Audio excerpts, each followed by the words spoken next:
C'est un best-seller. Alors, vous êtes Pour ne jamais être malade. chirurgien, cancérologue. Oui. Vous enseignez À à la Montpellier. faculté de médecine de Montpellier. Et comme Sophie, je suis également très sensible aux problématiques liées à l'alimentation, comme tous les sportifs. Et alors là, j'ai lu dans votre livre l'idée que si nous donnons de bons aliments à notre corps, nous avons le maximum de chances de rester en excellente santé. Et vous dites que l'alimentation est la première médecine. Pas la troisième, la première. Première médecine. Hippocrate le disait Oui. 500 ans avant notre ère. Ouais. Que ton aliment soit ton médicament. Et on est en train de démontrer scientifiquement que c'est la vérité. C'est quand même pas mal. Et alors, Il a vous fallu du tordez temps. le cou, et ça me fait plaisir, à tous les régimes bidons qu'on voit à longueur de magazines. Business. Et vous dites les régimes à éviter car dangereux. Car Dieu sait, quand on ouvre les magazines, s'il y en a des régimes. Bah, il y a le Ducamp dernier qui fait régime est le Ducon. meilleur, etc. Ducamp, je l'appelle Ducon. Hyper dangereux. Le régime du con. Oui, voilà. Pourquoi? Parce Hyper que Si vous protéine, nous regardez, hyper dangereux. professeur, si vous nous regardez, professeur Ducamp, il vous donne des C'est pour protéines. rire. Et si vous avez des cellules qui vont pas bien sur la prostate, c'est le meilleur moyen pour les faire croître. très bien. Ou le sein ou la prostate. Bon. Parce que des cancers du sein et de la prostate, nous n'en manquons pas. Alors, Ducamp, c'est fait. Alors, vous Dégagé. à dégager. Vous dites l'obésité Oui. augmente les risques de diabète, des cancers, les maladies auto-immunes, mais notre environnement est devenu obésogène. Et vous dites que chaque année, en Europe, le chiffre est incroyable. 300 000 personnes meurent prématurément de l'obésité. Alors, est-ce que le bien manger peut éviter des cancers et probablement des récidives? Alors, cancer du tube digestif de haut en bas. C'est-à-dire œsophage, estomac. Donc, si vous voulez en avoir un, je peux vous expliquer. Et c'est comme ça, d'ailleurs, qu'un jour, un couple vient me voir. Je leur demande qui est malade, homme, femme. Bon, il paraissait pas malade parce qu'aujourd'hui, le cancéreux, vous ne le voyez pas quand il arrive en consultation. Alors, il me dit, ben voilà, nous sommes un peu originaux, ma femme et moi. Figurez-vous que ni elle ni moi, nous n'avons un cancer. Qu'est-ce que vous venez foutre ici? Il y a un peuple fou qui attend, qu'est-ce que vous venez faire? Ben voilà, on aimerait avoir un cancer, ma femme et moi. Bon, pourquoi? Et lequel, madame, vous voulez-vous? Et vous, monsieur, lequel? Et pourquoi vous en voulez un? Réponse. Ben, si vous m'expliquez bien comment l'avoir, je saurai bien comment pas l'avoir. Et que c'est très intelligent. Eh oui, absolument. Très intelligent. Et donc, à partir de là, si vous voulez, je peux donner une explication pour avoir un cancer de l'ésophage en fumant, en buvant ou en prenant des boissons bouillantes, ou bien pour avoir un cancer du côlon en ne mangeant pas de fruits et en se gavant de produits laitiers, des choses comme ça. Alors, produits laitiers, vous dites, mais surtout l'excès de viande rouge. Excès de viande rouge. Parce que vous dites une chose incroyable, c'est que la mortalité par cancer, écoute ça, Sophie, est réduite de 40% chez les sujets végétariens. Absolument. 40%. Alors, un végétal, il faut avoir une orientation végétarienne, c'est-à-dire plus de végétal et moins de produits animaux. Moins de produits qui acidifient et plus de produits qui alcalinisent le corps. Vous dites également que les laitages de vache ne sont pas faits pour l'homme. Bah non. C'est évident. C'est-à-dire que le lait de la vache, c'est pour le veau. Seulement, on ne met pas le veau sous la vache, on met le petit humain.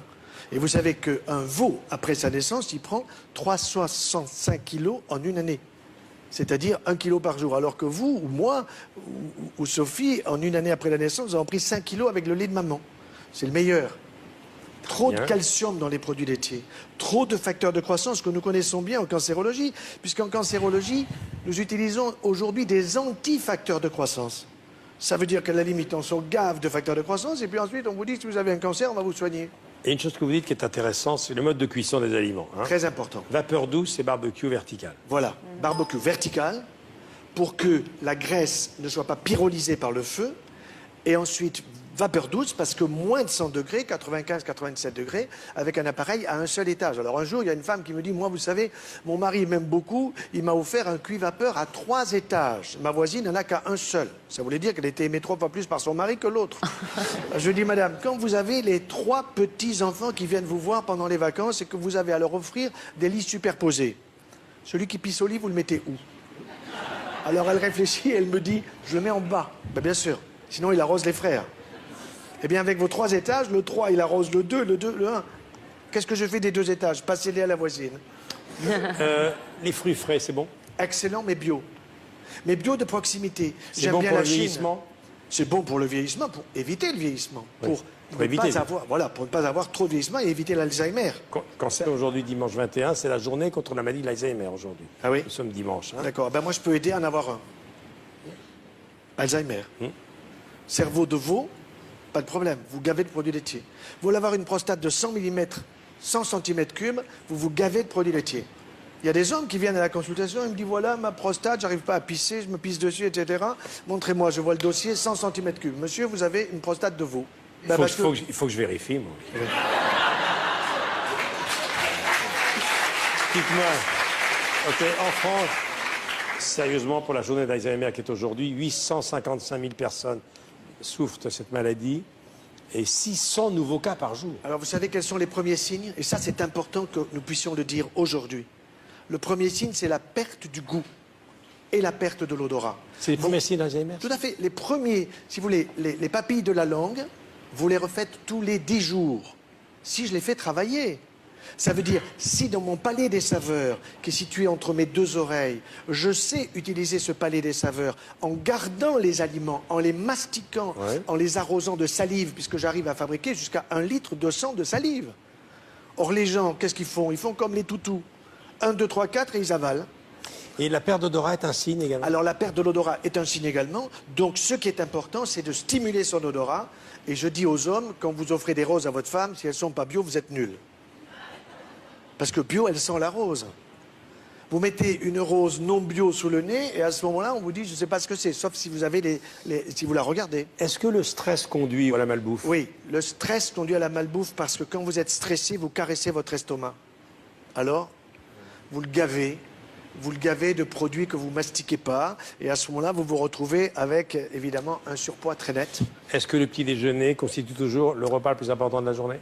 Non, un des repas? Non, oui, un des repas. Le petit déjeuner doit être pris dans de bonnes conditions. Il faut avoir une boisson, il faut manger un fruit à tous les petits déjeuners. Si un yaourt, non?